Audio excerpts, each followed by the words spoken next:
Hey Tanya, how you doing? I'm good. How are you?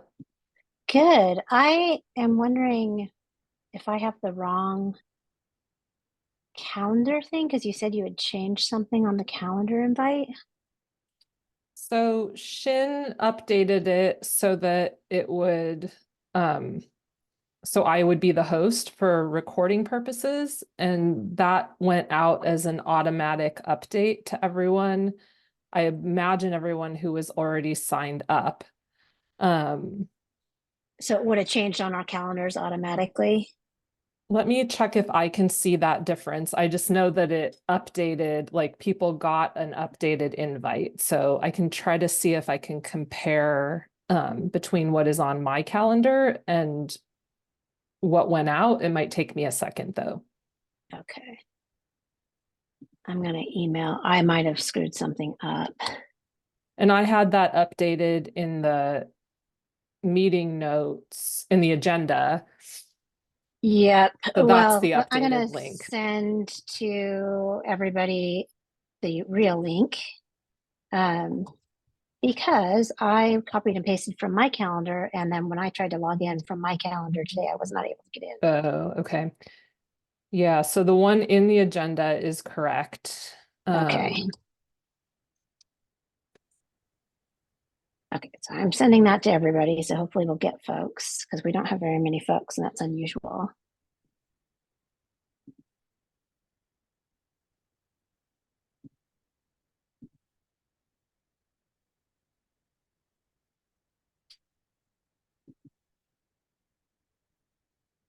And then I guess I need to re-sign up for mine.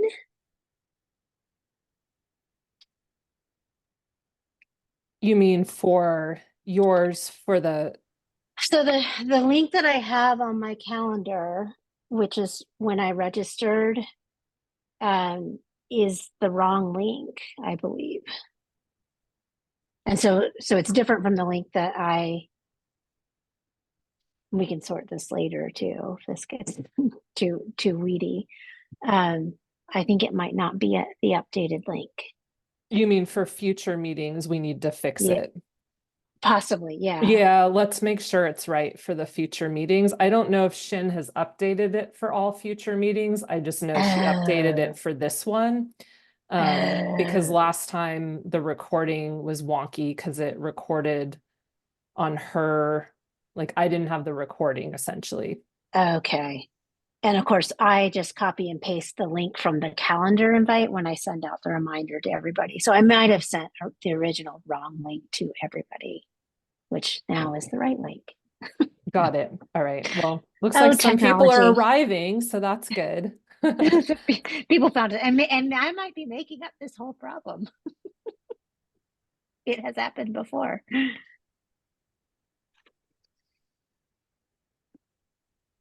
I had that problem, Sydney. Did Kirsten you? here. Oh, okay, Yeah, one I link did not works, make the it. other one didn't. Okay, so we've got some problems that we need to sort out for all the other ones, and then I have to remember that I invited people as speakers and have given them the wrong link. Okay, whew, sorting it out. If it's too complicated for all the other ones too, we could just leave it as is and Shin and I can work out the recording part of it. We can let's Tanya, we can sort this. Now we know there really is a problem. So Yes, let's you and I sort this out um another time. sounds good. I wasn't sure if I was nuts, but Kristen's letting me know that I'm not 100% nuts. No, you're Only not. only partially nuts. I'm so stoked to see everybody. Can you believe this is the last meeting of the year? Because I really can't. I can't believe it. Yeah, it's I don't even really know where this year has gone. Um, all right. It looks like there's a good whack of folks here. We have a lot of, I'm gonna be talking at you a lot today, which I don't usually do. Um, but we'll be talking about the new regional food business centers. We'll be talking about various new sources of funding today. And after we get through all of that, we will then open it up to what the heck has happened this year and what we're stoked to do for next year. So Tanya, if you want to go ahead, yeah, Aaron Madlow, it is December already. Do you want to go ahead and cue up the slides? Yes.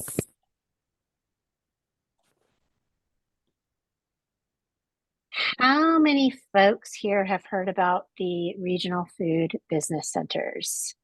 Has anyone heard about those at all? So we'll start there then. So the USDA put some serious money behind funding regional food business centers. You can see on the slides that there is several throughout the country. We are a part of the Northwest Rocky Mountain Regional Food Business Center, which is Oregon, Washington, Idaho, Montana, Wyoming, and Colorado.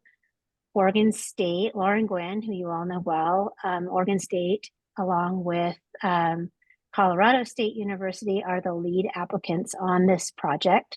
And the goals of these regional food business centers are to increase coordination across states, increase levels of technical assistance across states, and increase capacity building in states. You can read the blurb about what it is. You're able to, go to the USDA website if you want to read all of the USDA stuff.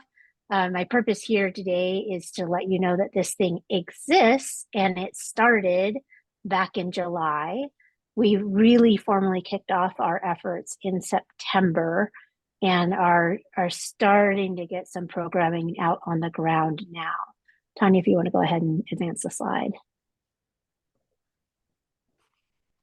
So in our regional food business center, this is what our governance looks like. We have our regional leads, we have state teams, theme teams, and stakeholder advisors. The regional leads are Don Tillmany and Lauren Gwynn, or OSU and Colorado State. Each state has a team of advisors. In our state, that is Amy Gilroy, Lauren Gwynn, and Tanya Murray, who is on this call, is the coordinator for our state team. Every state has a team of 3 to 5-ish people that are advising the work of the Regional Food Business Center on the ground. And then we have theme teams, and what those theme teams are is really what those themes are looking at are sort of 4 specific bodies of work. One is building meat supply chain capacity, diverse markets for climate resilient ag, connecting and scaling food entrepreneurs, which Sarah Massoni, who's on this call, is a big part of leading that piece of it, and right size investing in infrastructure, which I'm a big part of leading that piece of our regional food business center. And then you can see there's some other players on the ground. All of this information is available on the website, which will, if you go to the next slide, Tanya, we'll learn more about. So if you want to learn more about the business center, please go to this website, take a look around. There's a calendar of events that might be useful and or interesting to all of you. The website is fairly new, so it's not heavily populated yet. Every time I look at it, it's getting more and more populated.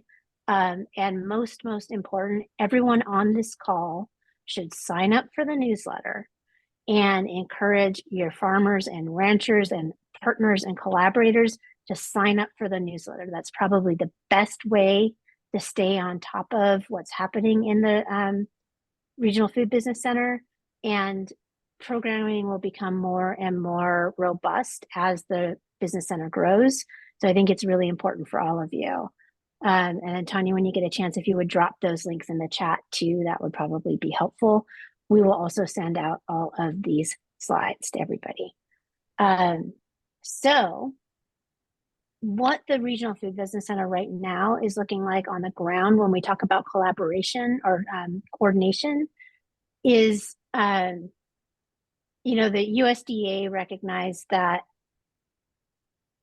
all of these states that, every state is doing and every locality is doing programming and funding and events and skill building that could be useful and could have best practices that could be shared across, several states. So, we're sort of gathered together in this group of like states. We're largely rural. We're highly agricultural. There's a number of things that make us very similar and sort of natural partners in this work. And we're starting to figure out what it is we can do for each other. So, sort of an example of what this has looked like in practice is, I don't know if folks on this call remember the strengthening organic enforcement rule call, that special call that we had with Oregon Till. I actually ended up sending that call out to our partners in other states to share with their food hub networks and their individual food hubs if they don't have a network, because we knew it would be useful to other folks. So as we start developing more training, there's going to be more opportunity for us to train and work across states. I do have some programming plans for our network in this coming year that will probably also become multi-state training opportunities. So what's great for us is we all will also get opportunity to connect more with other states on individual levels. All right. So that was like the quick and dirty. What is the Northwest Rocky Mountain Regional Food Business Center spiel? Now let's move to funding. I'm going to go through all of this and then we'll do a big Q&A at the end. So if we want to move to the next page. So part of the Northwest Rocky Mountain Regional Food Business Center is that we have what we're calling business builder grants that will be happening in all 6 states. And actually this funding, the entire country has business builder grants. This is part of the regional food business centers. So this piece of funding is still very much in the draft form. Lauren Gwynn is leading the development of that grant program, and OSU will be leading the moving the grants out onto the ground part of this, doing all of the technical part of making this grant real. But what you need to know right now is that small and mid-sized food and farm businesses are who this is targeted toward. And it is targeted towards improving viability and expanding market access. Secondary importance is middle of supply chain entities. We will be prioritizing underserved, underinvested businesses and communities. There will be a competitive grant option, and there will be a non-competitive grant option. There will be a max per entity. So quick and dirty again, you'll learn more about this. Please, please, please sign up for those newsletters, because that's where you're going to hear the most about this particular grant. It's going to be pushed out through that newsletter. All right, go ahead and go to the next slide. So we will be starting outreach February 2024. The first RFA will issue in March or April of 2024. And then there will be a second round of grants in the fall. So please don't panic. We all know that for producers in particular, March and April is very challenging. There will be a second round of grants in the fall. And there, Lauren and the team at OSU who are putting this together and the various advisory members of the advisory board are really cognizant that they can't push the bulk of the money out in spring. That they need to think about that fall disbursement as well. All right, we can go ahead to the next slide. Now we'll talk about another chunk of funding that is coming down. This is coming through ODA. So this is the USDA Resilient Food System Infrastructure Grants. The purpose is to assist states and territories to build resilience in the middle of the supply chain and strengthen local and regional food systems. This is eligible folks. There's somebody, I think it's Ken. Ken, I'm going to try and mute you. Oh, I don't think I have the power. Tanya, I think you have all the power. There you go. Thanks. I think it was Stu, but I'll mute myself. Oh, was it Stu? I'm going to point fingers. I know it was a guy, and there's only a couple of you on the call. So there we go. Eligible entities are agricultural producers, processors, nonprofits, local governments, tribal governments, institutions, meaning schools, universities, and hospitals. There are some very large grants. We're expecting these to be very, very competitive. And there are some simplified equipment grants. What you really need to know about this is that the RFAs are going to open January 1 of 2024. There is a website on the bottom. Obviously, we're going to get these slides out to you all as quickly as possible so you can start doing your research. And then the simplified equipment grants are a little bit later. And disbursement of funds, I believe, is in fall. It's a little bit further behind the RFA than some of the other ones. All right, we can go ahead and advance slides. Now here comes the super exciting one. We were very, very fortunate. The Oregon Food Hub Network was allocated some funding from the Oregon legislature. So we have 2 years, we have $1.5 million from the Oregon legislature. Most of that is going to go out on the ground. About $1 million of that will go out on the ground in grants. Some of that I am keeping to expand the capacity and offerings of this network and to pay for additional training and support in this network.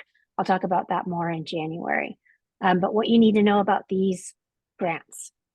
There are 2 grant tracks, worker safety and infrastructure. Within each one of those tracks, there is a lower dollar value amount that is very low barrier in terms of application. And then there is a higher dollar value amount that has a little more hoops to jump through. I think that should make sense to most of you. Applicants may apply for and receive run grant within each one of those tracks with a combined total of up to $75,000 of grant availability. If you want to go ahead and advance the slide. Oh shoot, I kind of bungled this slide a little bit. So let's start at the hiring. We are hiring for a grant coordinator now. That grant coordinator's job is to receive grants, respond to questions, help make sure that grants are complete, and help make sure that grant applications have the best possibility of success. You know, looking at completeness, answering questions, being available to help shepherd folks through the grant process.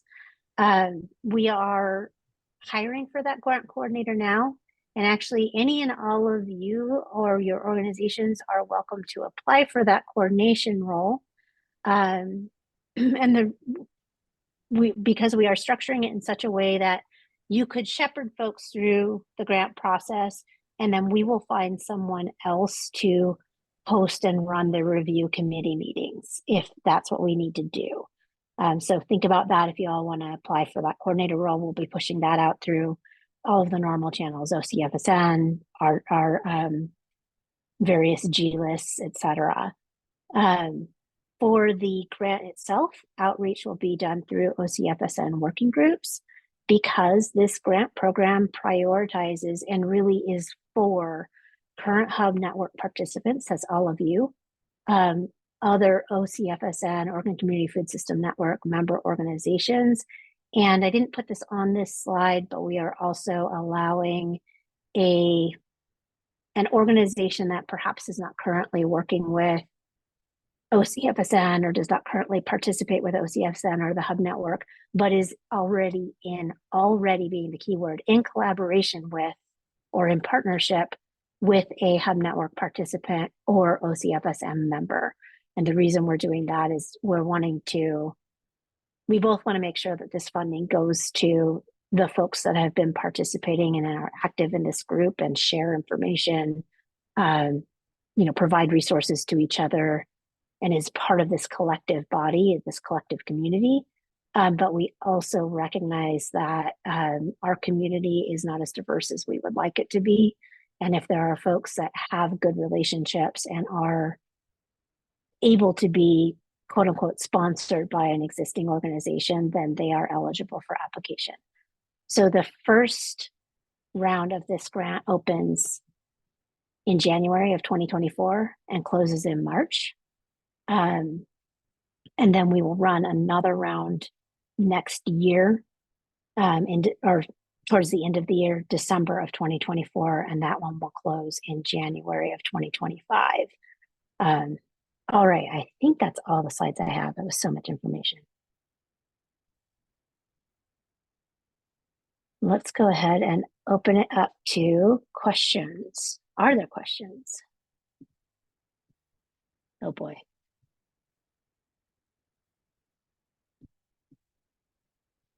Are there any questions in this group? Hey, Sydney, it's Jasmine. Yes, go for it. So infrastructure and worker safety. So you can pick one track and ask for up to $75,000. You can actually apply in two separate tracks. So Okay, you could apply for a worker safety grant and an infrastructure grant, but your combined total of eligibility is 75,000. but if I just wanted to apply for infrastructure, I would still be eligible for up to 75. Correct. Okay, great. That's it. This is really exciting.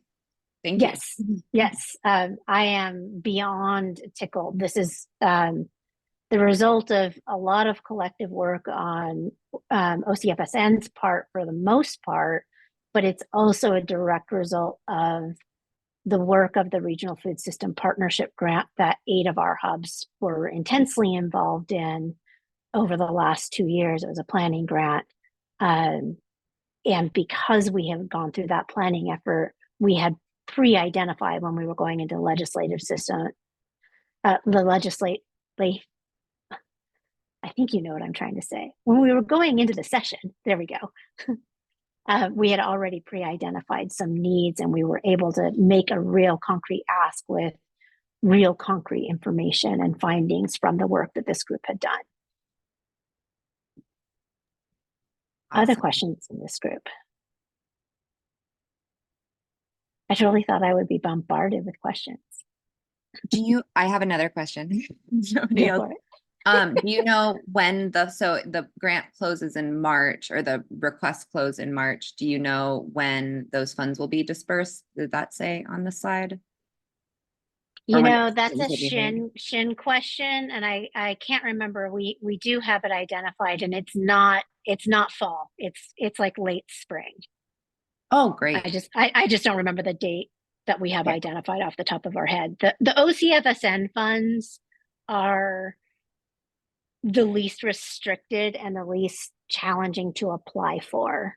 Mhm. The Food Hub Network funds will be the least restrictive and the least challenging to apply for, in a large part because, say, I was and Shin was, and the Regional Food System Partnership Grant Food Hub cohort was really intimately involved in designing how that program would work. And we hear loud and clear, we do not like long applications. Yes, that's great. And then so basically, like any projects could potentially start in the summer. Correct. Yeah. Okay. Correct. Great. Correct. Aaron, it I looks have like a question. you. Oh, sorry. Yeah. Oops. Go ahead, Abigail, Erin. do you want to go and then Aaron? Okay. Are there any restrictions for producers applying for the infrastructure grants for like farm to school infrastructure with this like resilient infrastructure grants? For the RFSI? They're both through the, yeah, because they're Yep. both through ODA. I don't know, and I will admit that I am totally winging it on all of the ODA grants. I am including, Amy sent me over a list, a slide deck. We'll include that in our notes, although I did not go through that slide deck because a lot of the grants you all are really familiar with, like specialty crop and the farm to school grants. But there's websites and info sessions are coming up for all of those. I know, Abigail, for the RFSI, the new Regional Food System Infrastructure grants that ODA is running, they have not set their webinar and info session dates yet. So we haven't missed Okay. anything. Sure. I just want to get all of this on all of your radars. So like navigate to all of the web pages and sign up for all the things so that you get all of the information as it flows. Like right now, most of this information hasn't flowed yet. Yeah. Aaron, So we'll you had know, a question. when it comes out. Yes, yes, just Thank get you. on your newsletters and all of that good stuff. Thank you. Aaron. I'm curious if I'm looking at the ODA slides right now too, but can you be more specific about the equipment and infrastructure, what it would cover, what it would not, or if you don't know, that's fine too. Yeah, so she had some specifics on it. It is covering acquisition. It's obviously not going to cover land acquisition, but some of the things that we typically have not been able to buy, like a truck, we can now buy with Nice. these grant funds. That's the big exciting thing about the RFSI is like it is less restrictive than the funds have been in the past. The USDA is really cognizant that that is a real problem. So that is improved. And so that one's going to be separate from, like, we're working on a specialty crop block grant now, but if this one opens January 2024, Yep. the RFSI. Yep. RFSI is really about infrastructure. So it's probably pretty different than your specialty crop block one, because that one's really targeted towards marketing. Well, I'm wondering if someone could apply for both, which I think maybe that kind of Yes. is what Abigail was asking too. Oh, okay. Yeah. Oh, okay. That is very exciting. Was there anyone, Jasmine, I'll get to you, but if there's someone else that wants to sneak in between you. No, it looks like Jasmine. I don't have a question. I just wanted to clarify because I went to the North Coast ODA info session. And so the big infrastructure grant opens in January, but the small equipment grant, like the subset of that grant, I think $10,000 to $100,000, that doesn't open until February. They might open it a little bit earlier, but the infrastructure is 100,000 to 2 million. So that's the bigger, and that's more of like, that's not just equipment. It is like build out, bigger capital kind of. Yeah. I think for most of us in this group, unless we have folks that are actually like ready, shovel ready on some big food hub or processing plan, probably that simplified equipment It looks grant is the one. a lot easier. Yeah, it should be a lot easier. Other questions?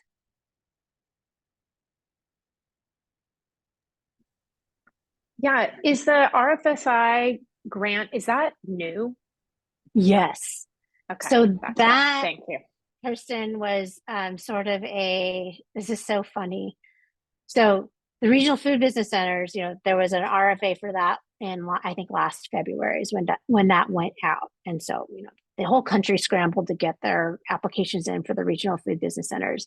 And they announced those grants in, I want to say, May of 2023. And alongside that announcement, surprise, the states are going to be getting this huge whack of funding. Every state in the country is getting a huge whack of funding for 2 years, this RFSI funding.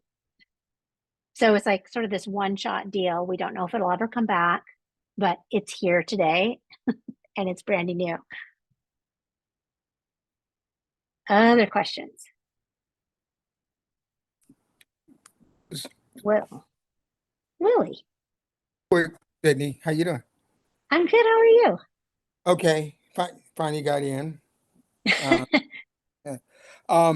So that funding has nothing to do with the regional hub side of what Oregon folks got and a few of the other hubs around the country, right? That's totally separate from that. The 30 million. Sorry. Yeah. So the RFSI, are you talking about the ODA's funds? Yes. Yes, that is totally separate than the Biz Builder grants that are coming through the regional food business centers. I don't think you were on the call at the very first part of this. We talked a little bit about the regional food business centers. But you'll get the notes for this call, so you'll get all of the information that was on the slides for the regional food business centers. But the important thing, Willie, is please, please, please sign up for the newsletter for the regional food business center, and please, please, please encourage others in your networks that it would be relevant to sign up for the newsletters. That's, you know, the regional food business center in particular is this intense apparatus built out of 6 states worth of agencies and institutions. And so it's going to communicate in agency and institution style. And so for all of us who are on the ground, unfortunately, I'd like to say it's going to meet you where you are, but I don't think that's true. I think we need to get the newsletter so that we can stay on top of what's happening. Okay, and maybe real quick, is the Food Innovation Center connected with that at any level because of the university, or is that totally outside of their purview? Sarah Masoni and the Food Innovation Center are part of this. Sarah, do you want to speak more directly to Willie's question? Hi, Willie. Hello, hi, Sarah. Nice to see you. Willie and I were chatting when we had our open house a couple weeks ago about the idea of establishing groups of folks that are based on specific heritage, in this case, the Black community. And I think maybe he's asking because we were wondering if there might be some sort of funding for us to help form a coalition or some type of group, or we really don't even know what we want, but I think we're in the early stages of trying to figure that out. And yes, the Food Innovation Center is here to help collaborate and congregate people. And I would say that if you need to have a meeting, you could have it here. And there's all sorts of things that we can help with, from food science related to just having a place to convene with free parking in Portland. Thank you, Sarah. Yeah. Thanks, Sarah. Thank you.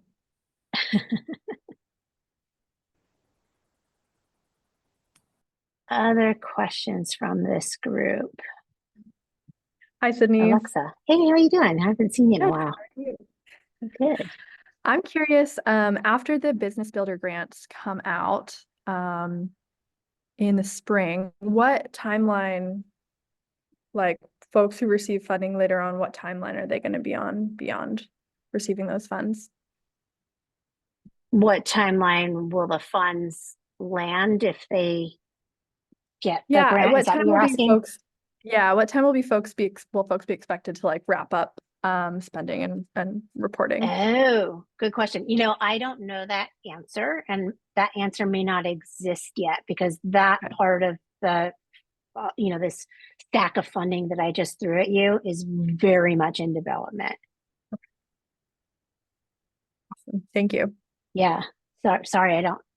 Sorry, I have no technical answers for anyone other than, you'll find out soon. Other questions from this group? We have a Tanya. I was just going to share that at the Small Farms Conference, there's going to be a session on some of the funding that's available, and the business builders will be covered then. And so I think, I mean, there'll be a lot of ways to get answers, but just wanted to let you know about that one in particular, because there's a lot of funding out there right now. So stay tuned for that. Thanks, Tanya. Other questions? Yeah, I did Yeah, have one person. more follow-up. So on the RFSI, sorry, I have a sick kid that's about to sneeze. Since you said it was 2 years of funds, and you don't know if it's coming back, is it a total pot for the 2 years? So you're better off getting in a proposal in year one, or is there a cap about how much Gotcha. dollars are going to be spent? Yeah. Oh, I so wish that somebody from ODA was here. I asked Amy to join and she couldn't join today. And even as you're saying 2 years, I'm like, is that really true? I feel like I could be lying to you.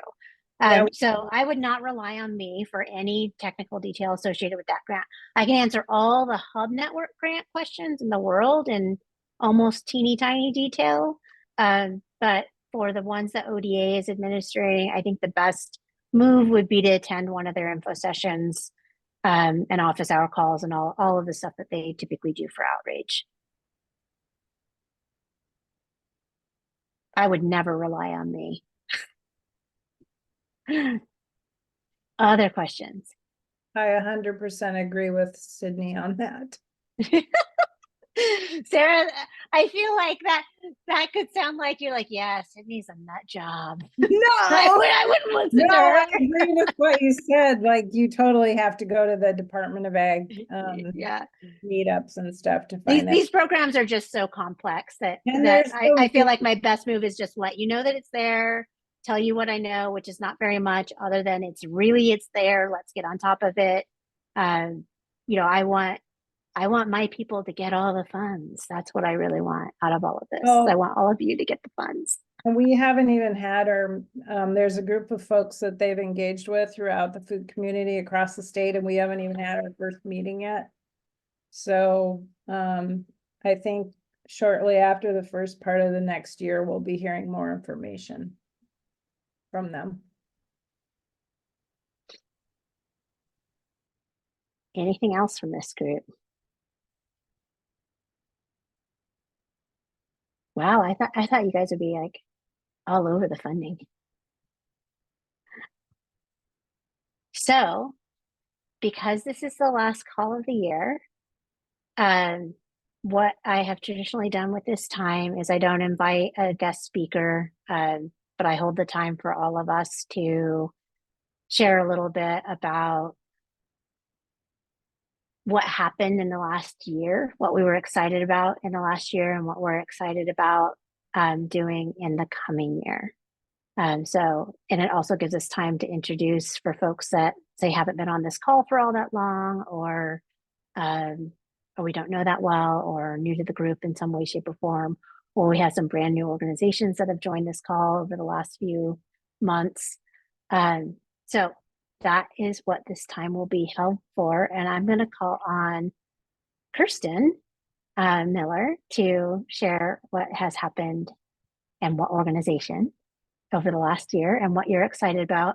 And we'll just kind of try and keep it really compact. Kirsten, I wanted to call on you first because I know probably a lot of folks on this call have not met you and don't know much about your org.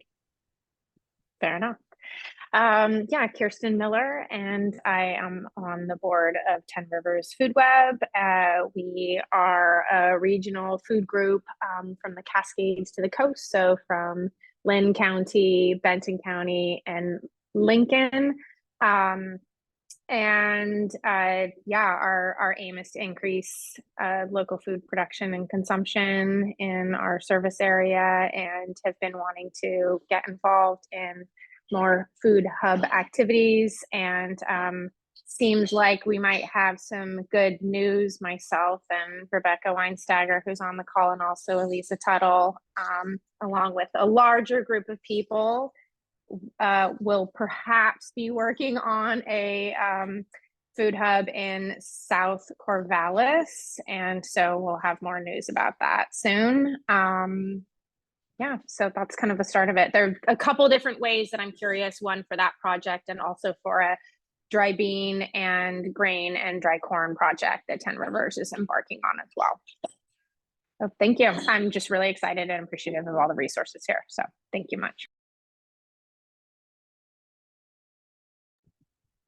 Aaron Mabo.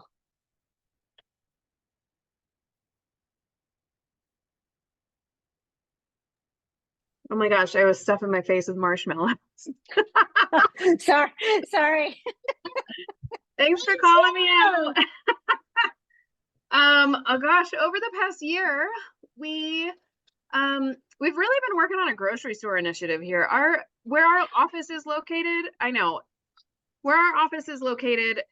we don't have a grocery store on the whole east side of town here. And so we've been working on that, but with that, doing more like tying in the food hub between us and Valadez with the Oregon Food Bank grant. I'm just filling out that invoice, we distributed $40,000 worth of produce to food banks and low income schools. And we've just had a lot more farmers reach out to us asking about a food hub. I think farmers are tired. Markets are a lot of work for a little pay. And so we're also working on a lot of food hub stuff. I just filled out grants to cover a huge chunk of turning into an actual food hub instead of just kind of, doing a little bit here and there. So yeah, that's what we're working on right now, which is this is like perfect timing for these grants. That's why I was asking about the specialty crop block grant, and like this would be great for it. So Awesome. yeah. Why don't you pick on somebody you've never met that's on this call? Oh, okay. How about Michaela?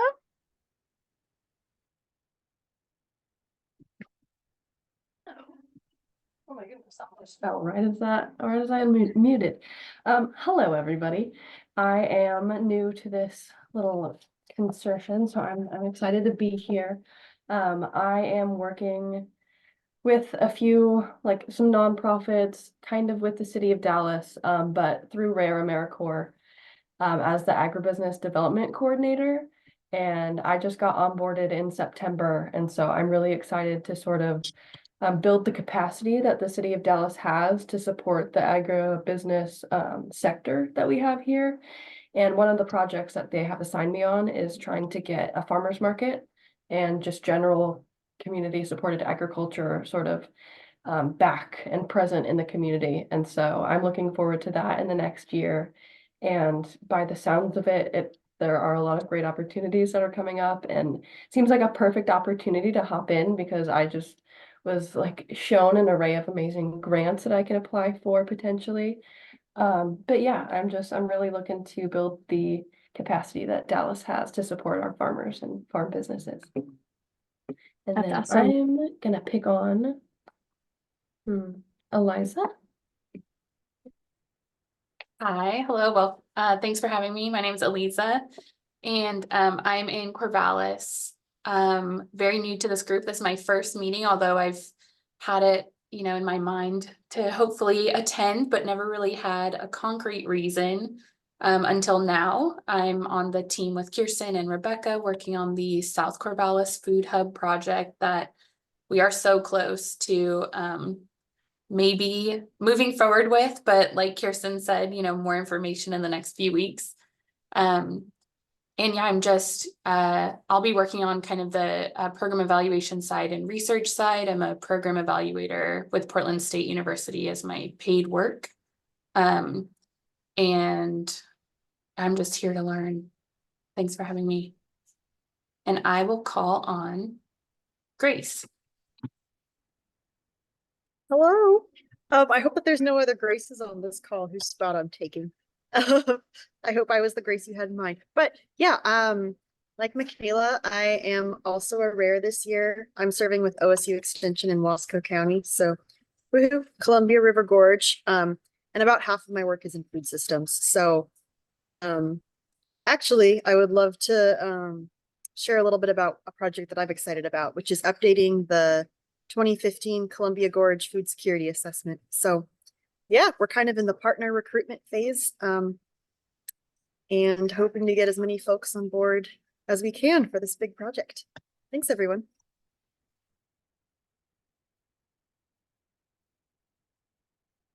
How about Sarah Akbari?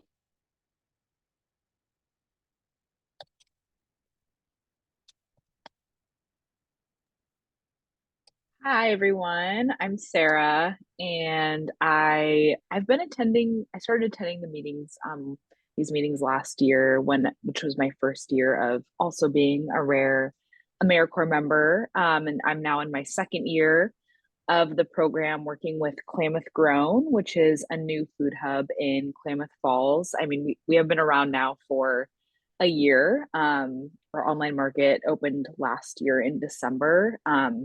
So it's really exciting that now we've been up and running for a year, and yeah, we've just been doing a lot of exciting work, and pretty soon we'll be having a exciting like strategic planning meeting where we'll be figuring out and working on a lot of things around our local food marketing campaign and trying to figure out more sourcing and development planning for Klamath Grown.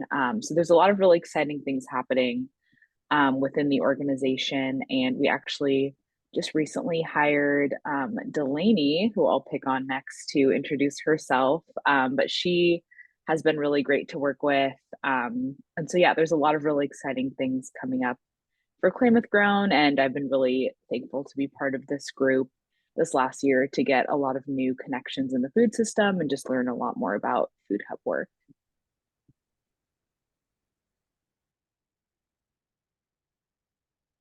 All right, Delaney, let's hear it. Sarah called you out. Hi everyone. I'm on my phone, so I'm not sure how to make the, oh, I got it. I was like, I can't figure out how to make the video work. But yeah, I'm with Klamath Grown also, and I just got hired on in September. So it's been really fun to jump on these calls and meet all of you. I feel super new, but also so connected because of this group, which is a really amazing resource to have here in Oregon. And yeah, it's been really fun to attend some of the convenings around the state and just meet some of you in person.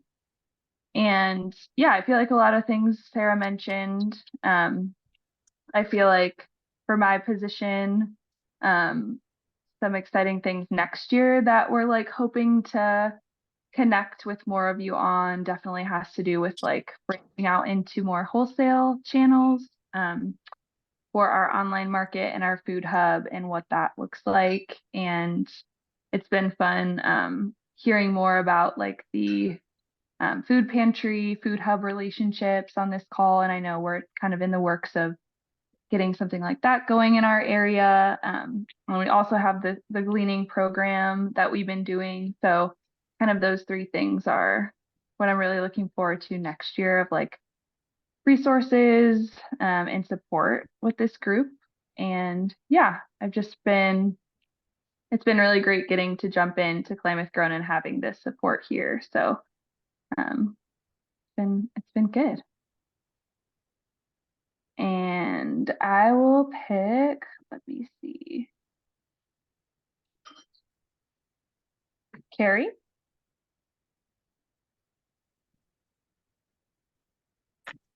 Hi, I got to leave my video off so you can hear me. I'm with the Josephine County Farm Collective down in Southern Oregon. And it was so nice to meet so many of you actually at the Southern Oregon Regional Convening. I think there were a couple events that were really integral in strengthening connections, and those were through Rogue Valley Food System Network. In March, we had a Food Solutions Summit, which was powerful. And then we more recently had the regional convening. So the Farm Collective has had a great year. We distributed over 6,000 pounds of food to local food pantries and 18 additional organizations, school districts, food banks. So it's been really an amazing year with so much support from all of you. So I just want to acknowledge, acknowledge the strength that this group has. So if you're feeling new, that's okay. You're in a good place because you're going to grow fast with this support network. I'm also wearing a couple different hats. So I'm working for the Josephine County Food Bank now, developing their pop-up pantry program. And Oregon Community Food System Network just hired me as the Southern Oregon Outreach. So if you know producers who want to apply for the Disaster Resiliency Grant, that comes out January 1 as well.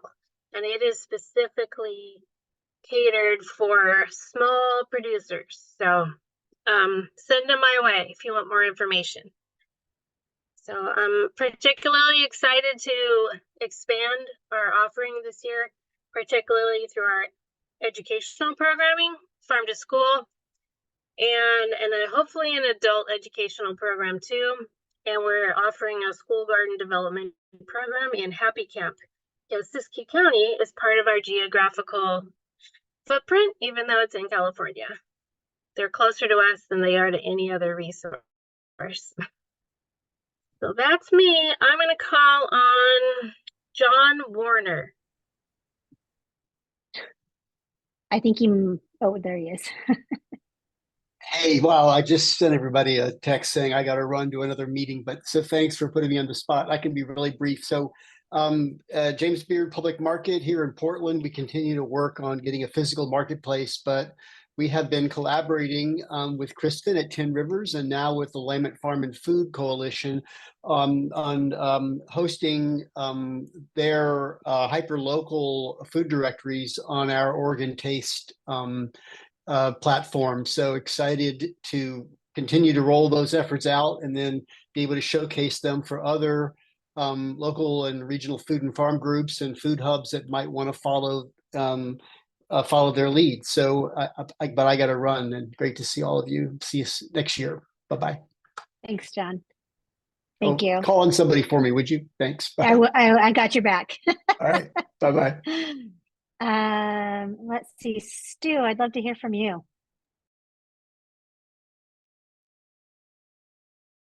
Hey everybody, my name is Stu O'Neill. I'm with Rogue Food Unites down in Southern Oregon. We're relatively new to participating in this group, so appreciating the opportunity to connect with more of you all. We are predominantly a disaster relief organization, and we just are in the latter stages of signing a new contract with the state of Oregon to be on call for emergency feeding in the case of disasters. And we're also working more broadly on food insecurity issues in our community here in Jackson County. This year has been about rebuilding the team and kind of getting ready and prepared for future disasters. Building our no cost, no barrier markets program to reach more of our food insecure community here in Southern Oregon. For next year, I think one of the big exciting things for us is we are finally going to be opening up our commercial kitchen. The plan there is to develop a line of freeze-dried meals for disaster preparedness.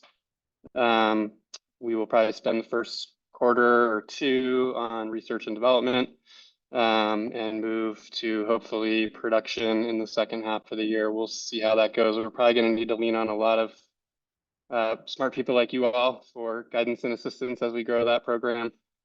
So yeah, happy to be a part of a growing network of support. So thank you. And I can call on somebody else. How about Lindsay Ward? Hi, everyone. My name is Lindsay, and I'm the Marketplace Operations Manager at Food Roots in Tillamook County. And I started here in May and have been largely focusing on developing our volunteer program lately so that we have more capacity to do more and partner with more farmers. And I've also been working on developing our farm to institution program and seeing what that looks like and learning along the ways of what's working and what's not. So that's growing. One of the biggest challenges I think with that as it develops will be ensuring that farmers have the capacity to grow with the demand. So that'll be really interesting to see how that develops and learn how to address those problems and solve them. And then we also received a grant recently to partner with the Oregon Food Bank to expand out our farm to institutions specifically with them and develop plans for how a more concrete, regular partnership with them will work to get food out to people who need it, who would not otherwise be able to support our local farmers and get that kind of nutrition. And we also just signed a lease to move back into downtown. Our in-person sales have been really slow since we moved out to the port due to building safety concerns. We're moving back downtown, so that'll lead to a lot of increased sales again, hopefully, as well. So it's we're in a really exciting time as we're growing and expanding, and also further developing our farm to school education program as well, which I am not a part of, but it does impact producers and what they're paid for in terms of what they can offer to our schools. And I will pick on, I'm scrolling through the list. Will. Thank you. I'm used to being picked on, so thanks. My name is Willie. I'm out in East County primarily, but Portland or Multnomah County. To condense it, we are kind of in the middle of the precipice of being pushed off the cliff, as well as do we just voluntarily jump off the cliff with a few projects we have going on in Rockwood, or Gresham specifically. And Sydney is pretty much well aware of most of what's happening out here in Rockwood. I think Sarah is familiar with some of it because Sarah has been in and out of our community here for probably 10 plus years. I think that's when I first met you, Sarah, 8 to 10 years ago. But we're in the process of finalizing some negotiations with the city of Gresham for a 2-acre piece of property, which is across the street. Let me see if I can kind of, that's the one across the street that we will acquire 2 acres from. And this is the vision for our project across the street from the Rockwood Downtown Market Hall. And a part of our vision is continue the uniqueness of what's happening with Rockwood. Rockwood is basically a 2 square mile radius of 88 cultures, languages, and ethnicities from around the world. And so we have a highly concentrated area of food makers and such. And we want to take advantage of that. The other thing is my main interest is STEM, science, technology, engineering, and math. And over the last almost 20 years, I've followed that and been a part of that across the state and the country.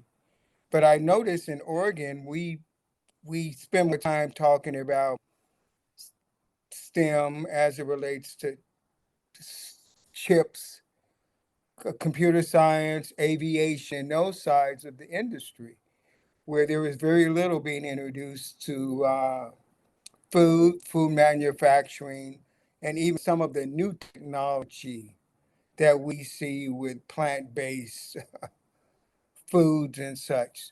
So that has pretty much been my interest, and that's what we're hoping to introduce our youth and our young adults to on the other side of the ledger, not just aviation, science, and technology and chips and things, but in the food industry, because there's so many opportunities here in Oregon and on the West Coast for that whole industry. And looking forward to continuing this conversation next year, but looking forward to working with the Food Innovation Center and some of our vision and purpose. And you know what? I know somebody I want to pick on, Sarah, because I don't think she's been on. Thanks, Willie. So I'm excited about all the funding that's coming into this state as well, but I wanted to let you all know that we're, as Sydney mentioned, involved with the 6-state area now, so it's really increased our reach for the work that we do here at the Food Innovation Center. One of the great things that is happening is we have about 25 people going to the Fancy Food Show, 9 from Oregon, actually 11 from Oregon, and then an additional 10 from the other 4 or 5 states here in our region. And our goal is to get people in front of buyers. we can help people create lots of good foods, but if we don't have buyers, it doesn't really mean much. So we're looking to get folks in front of buyers and see if we can help people expand their networks. That's what I'm excited about. Ken Henson. Thank you, Sarah. You said that so aggressively. It scared me a little bit. First, I just want to thank everybody on this call. I'm guessing maybe 2.5 years ago, I took off on this kind of wild, harebrained idea that a few people in Tillamook County had about strengthening our infrastructure, providing infrastructure where we didn't have any. And I took off on a tour around the state of different food hubs and met with a lot of people on this call and some of those who aren't on this call. Everybody's been so welcoming and inviting and just warm and provided me with so many resources and their wisdom. I just can't thank this group enough, and being a part of this group really means a lot to me. So after what seems like forever, we finally have developed or gotten our 501c3 Partners for Rural Food Systems. And we look to provide infrastructure to the more than 200 small local producers here in Tillamook County, co-packing, cold storage, warehousing, multi-use commercial kitchen facilities, training, mentorship, partnerships with local businesses, and a little bit of everything, and work on helping support people like Kristen Penner, who are, just doing the lion's work of tying all of our local food systems together. Right now, we're really fortunate that we have the plans for a commercial kitchen. We're ready to start construction. After we get approval at our next board meeting, which is towards the end of January, I believe we'll get approval to that project out at the Port of Tillamook Bay. New construction for a brand new cold storage, warehousing, product aggregation, and commercial kitchen facility. I'm just so excited to have that happen. So, Sydney, we're going to be hitting you up, I'm sure, for some grant requests. But yeah, I'm just really excited to be a part of this community. And I would call on Jasmine Lillick. Oh, thanks, Ken. That was a great update. Thank you. I'll turn on my video here. Hi, everybody. So yeah, this is a big year. I started a food hub on June 8th. That was wild. And we have sold a little over $98,000. And about 90% of that is food. And that other 10% is local art and skin food, we call it. So our little apothecary section. But I think we're going to hit $100,000 in sales by Christmas Eve. So really excited about that. We are also working with 60 different small businesses, and we've only been open for less than 6 months. Some other highlights, our farmers market, Saturday market, seasonal Saturday market had another 50% growth this year. So that just keeps building and building, which is kind of unusual for a very rural small market like ours. We are building out a commercial kitchen this year, and I'm just putting that into the universe. We are building out a commercial kitchen this year. Our plans are all ready to go, and now our grant applications are ready to be submitted.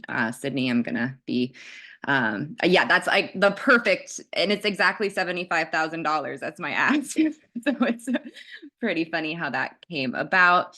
And then I'm doing some bigger work in the county with our port and our economic team. We're working on a slaughter facility in Columbia County, applying for that ODA meat processing grant. And then we're also working on a composting facility in partnership with our port to compost that animal waste. and to provide our North Coast region with some good quality compost, because as a farmer myself, we're really lacking in that. I have picked out too many pieces of plastic and batteries out of my farm. So excited about that opportunity. And then that composting facility also is attached to some bigger plots of land. And in the next years, we're going to be working on some incubator plots. So and incubating farming mentorship initiatives. So that's what I got in the works. And I'm so grateful for this group of human beings. You all are just so inspiring.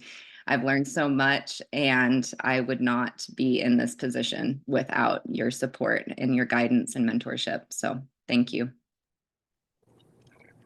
That's all, huh? That's it, Willie. Yeah, that's it. Jasmine's lazy. I don't know if you all caught on to that. Is that Jasmine really likes to sit around and not do much? Not do anything. Do you want to call on someone, Jasmine, or do you want me to pull someone in for you? Let's see who has not. Alexa, have you gone? No. What about Kristen or Alexa?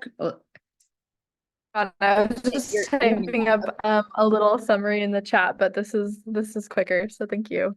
Yeah, I'm Alexa Wilhelm. I'm with the Gorge Grown Food Network, also out in the Gorge.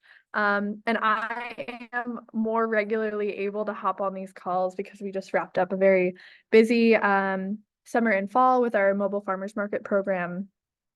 So things have calmed down a little bit very briefly. And so we are really excited to move forward with some new kind of food access directions. We'll be partnering with some of the tribal groups around here and with the tribal food business centers as well. And so that's kind of an exciting kind of to be between both of those spaces is really exciting. And yeah, thanks everybody. It's really nice to be a part of this group that meets regularly. So I appreciate you all. And thank you, Sydney.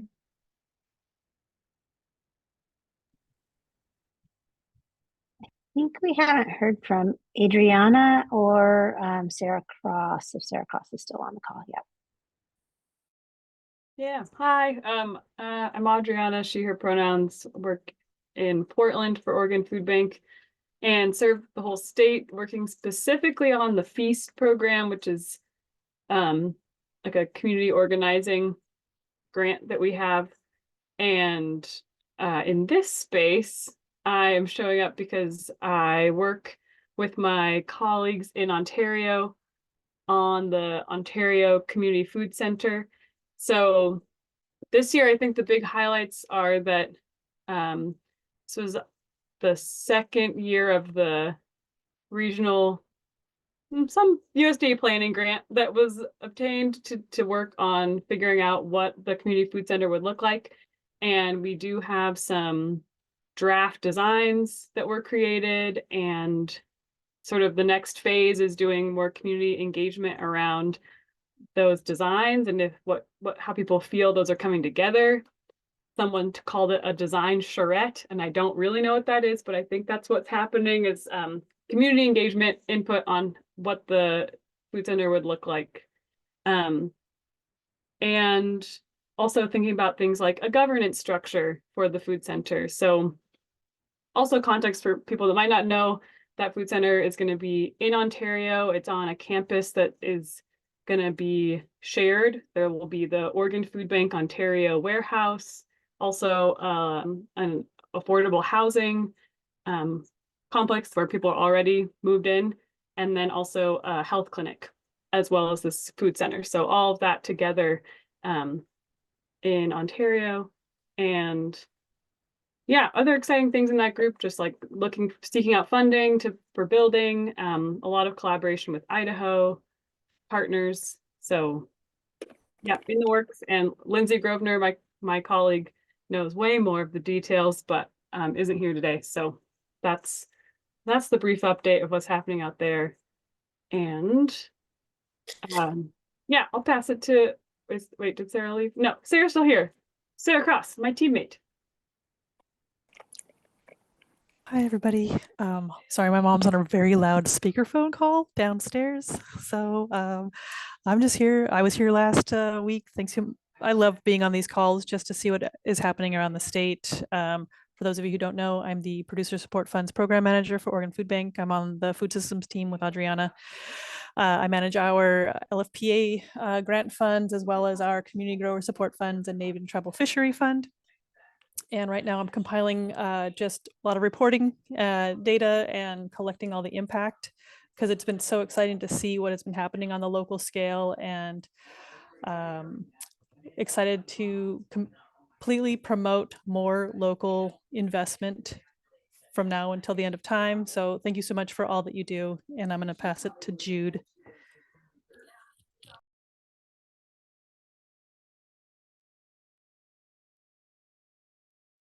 I just want to say that this is a really ingenious group, and I hope that it can be replicated in other states where there's all this collaboration and sharing. And I also got this idea of all the navigators that are here that are helping, figure out like what funding do we go for what, and how do we stack this, and so the tools that we can develop through the center and through the network and the different hubs to help people figure that out and guide them is one of my intents. And I'm based across the river, in Vancouver, where we would really not really have a food system without Oregon in many ways, in terms of markets and infrastructure and access and processing and how to fix your equipment and where to sell your food. So thank you for your amazing capacity and sharing. And so I'm like the bridge we're crossing over. Thank you. Jude also didn't mention that she has a major role with the new Regional Food Business Center. So she is a part of community engagement and priority audience engagement and some of the reporting. And Jude, I'm probably mishmashing what all you're doing, but I want to be clear that Jude is more than just hanging on this call and representing Southern Washington, Southwest Washington. She's also part of the leadership of this Regional Food Business Center that we're all figuring out what the heck it is and how we can leverage these existing networks and existing resources across all 6 states. Thank you. Is there anyone that we have missed? I think we got everybody, and or folks were in the chat, because we had a few. Abigail dropped hers in the chat. Kristen was not able to do one because Kristen's busy doing what we do, driving food around right now, which is amazing. So unless we have any hot burning questions, I will let us go a few minutes early today. But I just want to say thank you to all of you. Jude said a really wonderful thing about this network and how it shares and is such a community, a place of community. And I want to say I'm grateful for all of you that show up in your own time and contribute to this community, because it would not be a community without you. And really, this is the brain trust that helps all of our Oregon food hub, all of the food hubs in Oregon, and all of the other folks. Like, how stoked are we that it's not just food hubs that show up on this call, that it's food banks and it's economic development agencies and people who do all kinds of thing around food. And sometimes people from other states join our calls because they think we're pretty interesting. And that's because all of you, that's because Carrie is out there in Southern Oregon doing insane amounts of food movement and community organizing. And Willie is out there in East County doing community organizing on behalf of the Black community for longer than I've been alive. Maybe not in East County longer than I've been alive, but I just called you young, Willie.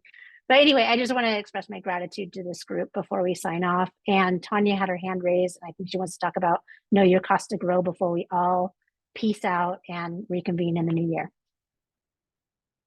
Yeah, I wasn't sure if I should really add this after your beautiful closing. Do it. But I just wanted to make a plug for the Know Your Cost to Grow program. And I think Sydney sent out a note about it to folks. It's a program specifically for diversified vegetable farmers. So if you are working with them or are yourselves one, let them know to go to the URL. I'll put it in the chat, knowyourcosttogrow.com to sign up. It is to help them understand their cost of production, which is really vital for being able to make pricing decisions and understand what prices they need to be able to run their farm businesses and be viable, which obviously is essential for everything that we're all doing. So I will put it in here and I'll put it in the meeting notes. There are limited spots left and I won't put her on the spot. She may be off, but Carrie's been part of the program. So if you want to hear a little bit about it, she's a farmer that's been part of it. All right, y'all. Thank you. See you in the new year. And in January, we are going to hear about some of the expansion and capacity building efforts that we are putting into Oregon's Food Hub network. And I'm really excited about what we're going to be looking at next year, in addition to all the things that we're already doing. So take care. Have a great holiday. Take some rest for yourself. Be kind to yourself and have a great new year. Bye, y'all.